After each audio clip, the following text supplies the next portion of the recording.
Bonsoir, c'est Headline News. Au Sénégal, le directeur du commerce intérieur Omar Diallo a mis en garde les commerçants qui tenteront de défier l'État dans sa démarche de faire baisser les prix des denrées alimentaires. Le directeur du commerce intérieur reste ferme sur l'application des nouveaux prix fixés par le gouvernement du Sénégal. La Banque centrale des États de l'Afrique de l'Ouest, BCEAO, dément l'information circulant sur la dévaluation du franc CFA par rapport à l'euro. La BCEAO a réagi suite à un article diffusé sur les réseaux sociaux annonçant une dévaluation du franc CFA.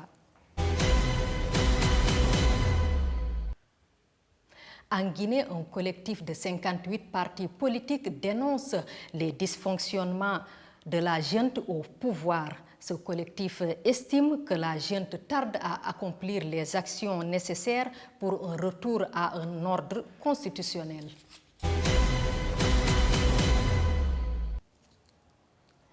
Les Nations Unies ont annoncé mardi avoir été informées de l'intention de l'Ukraine envahie par l'armée russe de rapatrier ses casques bleus déployés en République démocratique du Congo. Des détails avec Ginny Kapumbu-Villa.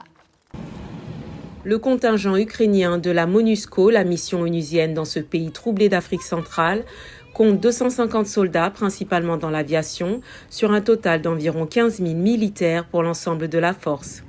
Un porte-parole du département des opérations de paix de l'ONU a remercié l'Ukraine pour sa solide contribution, prenant acte de la notification du retrait. Qu'ils partent, mais nous savons qu'ils n'ont rien fait chez nous, parce qu'ils étaient venus dans le seul but de ramener la paix. Malheureusement, depuis qu'ils sont là, plusieurs années, les massacres, les tueries continuent chez nous. Avec l'Ituri voisine, la province du Nord Kivu est sous état de siège depuis mai dernier, une mesure exceptionnelle qui n'a pas permis de mettre fin aux violences, pas plus que la présence de l'ONU depuis plus de 20 ans. Une situation qui suscite un certain ressentiment au sein de la population. Nous allons continuer à prier pour eux, pour que cette guerre prenne fin, car chaque chose a un début et une fin. Nous ne voulons pas que cette guerre persiste, même si chez nous, en RDC, la guerre continue. Nous ne voulons pas ça. Si Dieu les aide, cette guerre prendra fin. Mercredi, tout semblait calme dans la base des soldats ukrainiens à Goma. Des discussions sont également en cours à New York avec les autorités ukrainiennes. Aucune indication n'était encore disponible ce jeudi sur les modalités du départ des casques bleus ukrainiens de la RDC. Au Kenya, comme dans une grande partie de l'Afrique, les femmes ne possèdent qu'une petite fraction des biens immobiliers. Reportage de Juma Majanga. Le marché immobilier kényan est en plein essor depuis une dizaine d'années, avec de plus en plus de projets commerciaux et résidentiels dans les centres urbains. Mais malgré ce boom, les femmes doivent encore relever de nombreux défis pour devenir propriétaires et constructrices. J'ai assisté à des réunions de développement international où il y a 2 semaines à peine, des donateurs et des bailleurs de fonds internationaux parlaient de logements abordables et où tous les participants étaient des hommes. Ceux qui discutent de la destination de 8 milliards de dollars sont tous des hommes. C'est inacceptable. Malgré les défis, de plus en plus de femmes s'aventurent dans le développement immobilier et parviennent à réussir. Lia Wambui a quitté son entreprise de vente de boissons pour devenir promoteur immobilier. Aujourd'hui, elle a construit plus de 200 maisons dans la région métropolitaine de Nairobi, bien qu'elle et d'autres femmes soient confrontées à de nombreux défis dans ce secteur dominé par les hommes. Ainsi, vous travaillez avec un entrepreneur qui estime qu'il ne doit pas s'attendre à entendre des choses de la part d'une femme. Ou bien il y a une façon particulière de faire les choses et c'est comme ça qu'on fait les choses. Il pense que vous ne savez probablement pas parce que vous êtes une femme. Ayant construit l'une des principales entreprises de fabrication de matériaux de construction au Kenya au cours des 2 dernières décennies, l'architecte Winnie Ngumi comprend très bien les obstacles auxquels les femmes sont confrontées. Même aujourd'hui, lorsque je représente l'entreprise, suppose que nous cherchons une facilité financière, que nous essayons d'obtenir un prêt, je suis confrontée à des préjugés.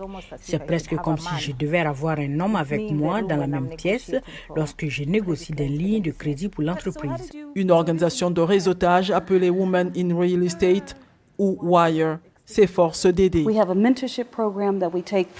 un programme de mentorat où nous prenons des professionnels pour les accompagner tout au long de ce parcours et pour les rassurer, pour être là et répondre à toutes les questions qu'elles pourraient avoir, même pour aborder les problèmes de harcèlement sexuel qu'elles rencontrent et pour les aider à être confiantes qu'elles peuvent parler de ces problèmes et que cet espace est aussi le leur.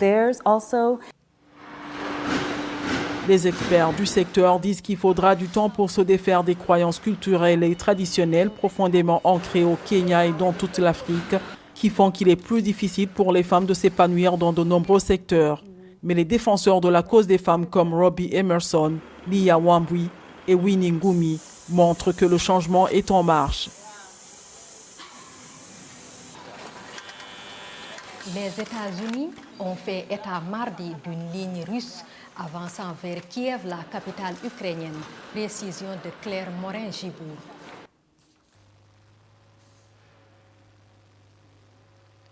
Aucun accord de la négociation tenu en Biélorussie voisine. Pourtant, le calvaire des civils ukrainiens continue, 2 semaines après le début de l'invasion russe de l'Ukraine. Au nord-est, au nord et à l'ouest, des blindés avancent vers Kiev, la capitale, en passe d'être assiégée. Mais le projet d'envoi de MiG-29 polonais à l'Ukraine, lesquels seraient remplacés en Pologne par les F-16 américains, ne fait pas l'unanimité. Et répondant aux questions des journalistes ce jeudi à Varsovie, la vice-présidente Kamala Harris a adroitement évité le sujet. Eh bien, nous faisons des livraisons tous les jours en termes de ce que nous pouvons faire comme assistance. Et en particulier, quand vous regardez ce que nous avons fait en matière d'anti-chars et de systèmes anti-aériens, c'est un processus continu. Cela ne va pas s'arrêter dans la mesure où il y a un besoin. La question du transfert d'avions à réaction que les dirigeants ukrainiens ont hâte de voir résolue, alors qu'ils cherchent à contrer l'agression russe dans le ciel, s'est avéré un hoquet notable dans l'alliance, par ailleurs solide, entre les États-Unis et ses alliés européens, sur ce que l'Occident appelle la guerre de Poutine. Selon le porte-parole du Pentagone, John Kirby, la communauté du renseignement estime que le transfert des MiG vers l'Ukraine pourrait être confondu avec une escalade et entraîner une réaction russe importante pouvant accroître les perspectives d'une escalade militaire. Néanmoins, les États-Unis disent vouloir aider les Ukrainiens à se défendre. Notre indignation, qui exige non seulement notre aide à la sécurité, mais aussi notre aide humanitaire, est enracinée dans le fait que nous soutenons également le peuple ukrainien qui a fait preuve d'un courage et d'une compétence extraordinaire dans sa volonté et oui, sa capacité à lutter contre la guerre de Poutine et l'agression de la Russie. Les pays européens, même ceux autrefois neutres comme la Suède, envoient maintenant des armes et d'autres équipements militaires à l'Ukraine. Certains membres de l'UE, non membres de l'OTAN, envisagent de rejoindre l'Alliance transatlantique. Beaucoup augmentent leurs dépenses de défense pour la première fois depuis des années. L'Union européenne tient des réunions importantes aujourd'hui et demain à Paris, justement sur la position des Européens et leur marge de manœuvre dans le contexte de la crise ukrainienne. La guerre qui a éclaté en Ukraine a provoqué un choc dans notre conscience européenne quant à notre devoir envers ce pays. Et peut-être que nous, Européens, réalisons que nous devrions payer plus pour notre propre protection.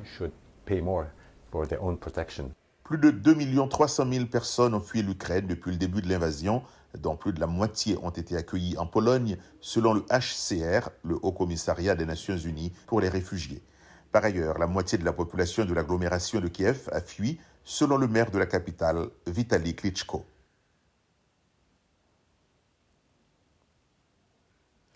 Et enfin, sport pour terminer. Saison 2 de la Ligue africaine de basketball. Nous vous proposons le résumé des matchs de la journée du 9 mars. Anthony Müller Jr. du SLAC trouve le panier pour 2 points alors que le match est en cours au premier quart-temps. Mbaye fait un dunk à une main pour réduire à 2 l'avance du SLAC. Passe décisive de Kadje du Rwanda pour Walker, 2 points assurés pour une égalisation à la mi-temps. Pas pour longtemps, Nshobozwa de Reg trouve Thomas Junior pour 2 points pour maintenir l'avance de son équipe. Nshobozwa récidive avec une nouvelle passe décisive faite encore à Thomas Junior pour égaliser en fin de troisième quart-temps.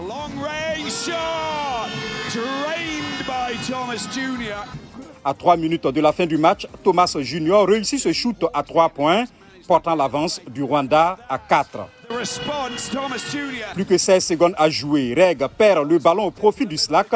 Ogbepa traverse le terrain pour une passe à Fofana qui cherche et trouve à son tour Ogbepa pour marquer les plaçants en tête avec 1 point. Puis ce shoot décisif d'un Chobozois servi par Thomas Junior pour un tir à 3 points qui scelle le match. Victoire du Reg 83-81 face à Slack. Oh my word! Absolutely remarkable! Un shoot raté à 3 points de Beira permet à Stoglin de traverser le terrain pour ouvrir le score au premier quart-temps.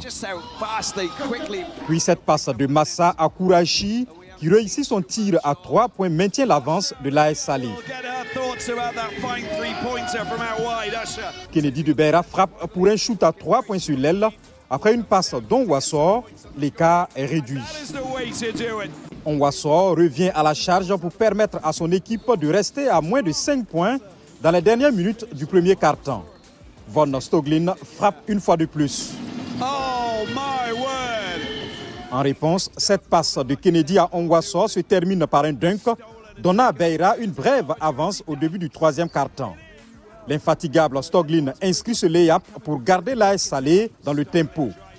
Il se saisit de ce rebond pour marquer un autre lay-up pour garder le match serré au quatrième quart-temps.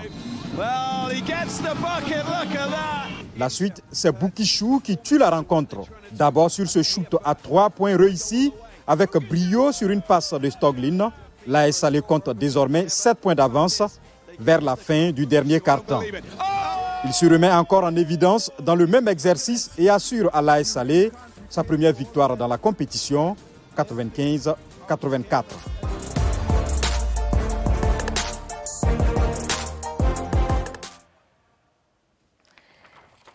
Headline News, c'est fini. Merci de nous avoir suivis. Restez sur BNews International. L'info y est continue. La suite de nos programmes, c'est dans un instant. Bonsoir.